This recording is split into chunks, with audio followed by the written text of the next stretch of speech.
Hello विद्यार्थियों, मैं doctor Sumeer Singh गैरवा, सहायक आचार्य संस्कृत। मैं आज बीए पार्ट जो तृतीय वर्ष के विद्यार्थी है उनके लिए मैंने कल जो आपको श्रीमद् भगवद गीता के प्रथम श्लोक की जो व्याख्या का वर्णन किया था, उसके बाद जो वर्णन किया गया था उस व्याख्या के अंतर्गत आपको बताया गया था कि उस व्याख्या में धृतराष्ट्र के द्वारा धृतराष्ट्र ने जो संजय उसका सारथी है, उस संजय के माध्यम से ये पूछा गया था कि हे संजय, इस समय जो कुरुक्षेत्र युद्ध भूमि है उस समय वहां पर क्या प्रतिक्रिया हो रही है और उस समय इस समय वहां पर क्या युद्ध का आंखों देखा हाल चल रहा है, वो देख करके आप मुझे वर्णन कीजिए। तो उसका वर्णन करने के बाद में जब धृतराष्ट्र संजय से ये बात बोलता है तो संजय अपनी दिव्य दृष्टि के माध्यम से उस धृतराष्ट्र को वापस वर्णन करना चाहता है। और अगले श्लोक के अंतर्गत जो संजय है वो संजय धृतराष्ट्र से कह रहा है और संजय बोलता है, संजय उवाच, संजय बोलता है कि दृष्ट्वा तो पांडवा नीकम व्यूढ़म दुर्योधनस्तदाह आचार्यम उपगम्य राजा वचनम बव्रीतम। इस श्लोक के अंदर संजय महाराज धृतराष्ट्र से कह रहा है कि इस श्लोक का जो आंखों देखा हाल है वो संजय महाराज धृतराष्ट्र को वर्णन कर रहा है और सुना रहा है कि हे महाराज, तदा इस समय तू व्यूढ़म, जो व्यू रचना है पांडवा की नाम, जो पांडवों की सेनाओं को देख करके, अर्थात पांडवों ने जिस सेनाओं की व्यू रचना की है उसको देख करके राजा दुर्योधन, अर्थात राजा दुर्योधन, आचार्यम जो उनके गुरु है, आचार्य द्रोण जो धनुर्विद्या के गुरु माने जाते हैं, उस आचार्य द्रोण के उपगम्य समीप जा करके वचनम अब्रीत अब्रवीत, अर्थात यह वचन वो बोलता है। तो इस श्लोक के अंतर्गत जो संजय है, संजय ने महाराज धृतराष्ट्र को जो पांडवों की सेना है उस सेना को किस प्रकार से युद्ध भूमि में सजाया गया है उसका वर्णन वो यहाँ पर करते हुए कह रहा है महाराज धृतराष्ट्र से कि हे महाराज, जो वो धर्म क्षेत्र है कुरुक्षेत्र में जो युद्ध होने जा रहा है, उस युद्ध में कौरव और जो पांडवों की सेना है वो एक दूसरे के सामने खड़ी होकर के सुसज्जित होकर के और युद्ध करने के लिए एक दूसरे के सामने खड़ी हुई है। उसी समय जो महाराज दुर्योधन है, उस समय दुर्योधन ने देखा कि पांडवों की जो ये सेना है इसकी युद्ध भूमि की जो रचना है या व्यू रचना के माध्यम से पांडवों की सेना को जो युद्ध में खड़ा किया गया है और जो खड़ी हुई है, उस सेना को देख करके राजा दुर्योधन कदापि एक बार तो वो विचलित हुआ और एक तरह से भय मुक्त वो हो जाता है और पुनः फिर से वो संभल करके, अर्थात फिर से वो संभलता है और संभल करके धनुर्विद्या का जो ज्ञान प्राप्त कराने वाले हैं कौन, आचार्य द्रोणाचार्य, गुरुदेव द्रोणाचार्य जो है, उन गुरुदेव द्रोणाचार्य के पास जाकर के और उनके समीप जाकर के जो दुर्योधन है वो ये वचन बोलता है कि हे महाराज, जो ये पांडवों की व्यू रचना, जो सेना की व्यू रचना की गई है उसको देख करके उसका समाचार वो गुरुदेव द्रोणाचार्य को जाकर के सुनाता है। तो यह संजय महाराज धृतराष्ट्र को यह आंखों देखा हाल उनको सुना रहा है। अब देखिए इस श्लोक के अंदर जो विशेष दिए गए हैं उन विशेष के अंतर्गत बताया गया है कि इसमें जो दुर्योधन है, हस्तिनापुर का राजा दुर्योधन माना गया है, जो दुर्योधन है वे आचार्य गुरुदेव द्रोणाचार्य के प्रति वो एक यहाँ पर आदर भाव एक तरह से प्रकट कर रहा है कि भाई उसको देख करके पहले उसको प्रणाम करता है और वो उससे कहता है कि महाराज किस प्रकार से, ए गुरुदेव, किस प्रकार से ये सेनाओं का यहाँ पर संचालन किया गया है, यह आपके गुरु का ही एक तरह से परिणाम माना गया है। तो राजा दुर्योधन जो है, दुर्योधन का आचार्य गुरुदेव द्रोणाचार्य के प्रति एक आदर सम्मान और भाव का एक प्रकट होता है। इसके अतिरिक्त जो शत्रु की शक्ति है उस शत्रु की शक्ति का भी एक तरह से यहाँ दुर्योधन अनुमान लगाने में एक तरह से संपन्न हो जाता है, और उनके नेतृत्व के जो गुण हैं उनको भी वो देख लेता है। इसके अलावा दुर्योधन के मन में एक तरह से भय भाव भी यहाँ पर एक तरह से उत्पन्न हो रहा है। और जो ये श्लोक है, इस श्लोक के अंतर्गत अनुष्टुप छंद का यहाँ पर प्रयोग किया गया है। अब आती है इसमें व्याकरणात्मक टिप्पणी। जो व्याकरणात्मक टिप्पणी है, सबसे पहले दृष्टवा, तो दृष्ट धातु प्लस कत्वा प्रत्यय, देख कर करके शब्द में हमेशा कत्वा प्रत्यय का प्रयोग होता है। तो दृष्ट धातु प्लस कत्वा प्रत्यय बराबर दृष्टवा। फिर है पांडवा, पांडवानीकम अर्थात पांडवानाम अनीकम, षष्ठी तत्पुरुष समास माना गया है। अनीकम अन प्लस इकैक प्रत्यय और द्वितीय विभक्ति का एक वचन अनीकम। व्यूढ़म बी उपसर्ग वह धातु प्लस कत प्रत्यय और द्वितीय विभक्ति का यहाँ पर एक वचन माना जाता है। आचार्यम, आ एक तरह से उपसर्ग कह सकते हैं, आ प्लस चर धातु प्लस ण्यत प्रत्यय और आचार्यम द्वितीय विभक्ति का वही एक वचन माना गया है। उपगम्य, उपगम मतलब समागम, समीप जा करके, तो उप प्लस सम उपसर्ग प्लस गम धातु प्लस ल्यप प्रत्यय का यहाँ पर वर्णन किया गया है। तो इस प्रकार से इसके अंतर्गत जो ये श्लोक है, इस श्लोक के अंतर्गत जो संजय है वो आंखों युद्ध का आंखों देखा हाल महाराज धृतराष्ट्र को हस्तिनापुर के अंतर्गत ही सुना रहा है। अब देखिए आगे जो इसका श्लोक आता है उसकी व्याख्या मैं आपको बताना चाहूंगा। देखिए, पश्यताम पांडुपुत्राणाम आचार्यम महती चमूम व्यूढ़ाम द्रुपद पुत्रेण तब शिष्येण धीमताम। तो जो महाराज धृतराष्ट्र का जो सारथी है वो युद्ध का आंखों देखा हाल महाराज धृतराष्ट्र को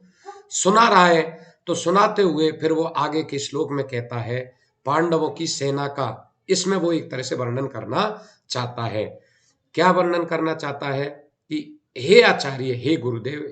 क्योंकि दुर्योधन वहां उसके पास पहुंच ही चुका है। तो पहुंचने के बाद में दुर्योधन सारा उसको बता रहा है गुरुदेव को, और गुरुदेव की सारी उस स्थिति को देख करके और जो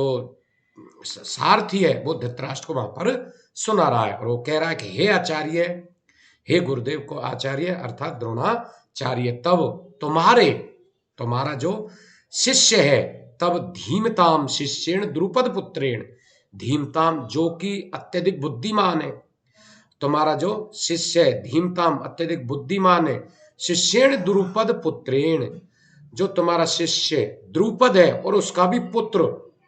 पुत्रेण अर्थात कौन, धृष्टद्युम्न, जो द्रुपद है और द्रुपद का पुत्र धृष्टद्युम्न जो अत्यधिक बुद्धिमान माना गया है, उसके द्वारा, उस पुत्र के द्वारा व्यूढ़ाम, व्यूहकार में जो सेना सजाई गई है इस युद्ध भूमि में, पांडव पुत्र नाम पांडवों की, जो पांडवों की सेना है जो व्यूहकार रूप में इस युद्ध भूमि में सजाई गई है, एताम महतिम, इस विशाल जो सेना है, चमूम सेना है, चमूम पश्य, उस विशाल सेना को आप देखिए। तो यहाँ पर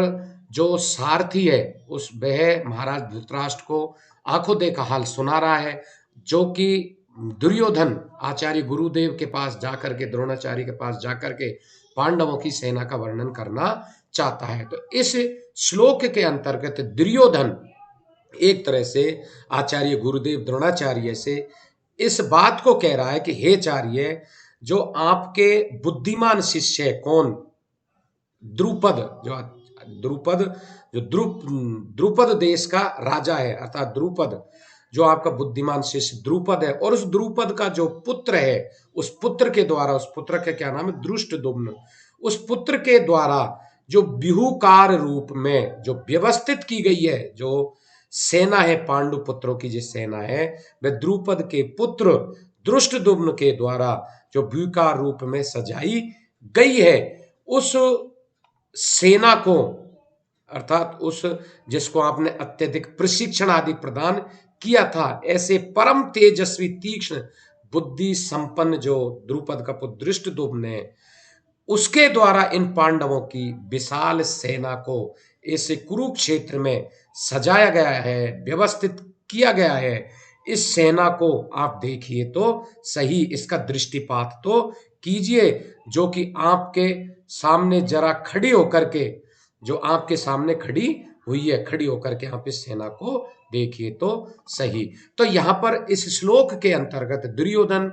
आचार्य गुरुदेव द्रोणाचार्य से कहता है कि जो आपका अत्यधिक बुद्धिमान शिष्य है द्रुपद का पुत्र धृष्टद्युम्न, जिसको आपने गुरु धनुर्विद्या या जो भी शिक्षा दी है उसके माध्यम से उसने जो इस हस्तिनापुर के अंतर्गत जो सेना सजाई गई है, उस सेना का आप एक तरह से दृष्टिपात तो कीजिए, और दृष्टिपात का जो कि आपके सामने खड़ी हुई है। तो यहां पर ये इस श्लोक के अंतर्गत एक तरह से दुर्योधन और आचार्य गुरुदेव द्रोणाचार्य का यहाँ पर वार्तालाप का वर्णन किया गया है, और युद्ध भूमि का एक तरह से वर्णन यहाँ पर किया जा रहा है। अब देखिए ये इसकी व्याख्या होगी, व्याख्या के बाद अब आते हैं इसमें विशेष। विशेष में वो क्या कहना चाहता है, सबसे पहले आचार्य अर्थात कहना चाहता है कि इस आचार्य का यहाँ पर तात्पर्य है कि दुर्योधन के द्वारा जो आचार्य द्रोणाचार्य है, उस द्रोणाचार्य के प्रति सम्मान भाव, आदर भाव को व्यक्त किया गया है। महती चमू मतलब सेना, जो पांडवों की इस विशाल सेना को देख करके जो दुर्योधन का हृदय दौर्बल्य अर्थात विचलित भाव से उत्पन्न हो रहा है, उसकी यहां पर भी एक तरह से अभिव्यंजना व्यथित या अभिव्यंजना व्यक्त हो रही है, अर्थात वो एक तरह से भय उत्पन्न है और डरा हुआ है, तो वो भी यहां पर एक अभिव्यंजना व्यक्त हो रही है। अगला है पांडवों की इस विशाल सेना को क्षण भर में ही हम मसल देंगे, ये बात वो उससे व्यक्त करना चाहता है। अब देखिए चमूम से यहां पर तात्पर्य एक ऐसी विशाल सेना जिसमें लगभग 729 हाथी, 729 रथ और 2187 अश्वरोही और 3645 पदाति सैनिक माने जाते हैं, उसे हम चमू कहते हैं। जिस प्रकार से पूर्व उसके अंतर्गत मैंने अक्षौहिणी सेना का प्रयोग किया था, उसका वर्णन किया था, तो यहाँ पर चमू से तात्पर्य है कि चमू के अंतर्गत भी कितने सैनिक, कितने हाथी, कितने रथ, कितने घोड़े होते हैं। और इसके श्लोक के अंतर्गत भी देखिए कि आपके यहाँ पर अनुष्टुप छंद का एक तरह से प्रयोग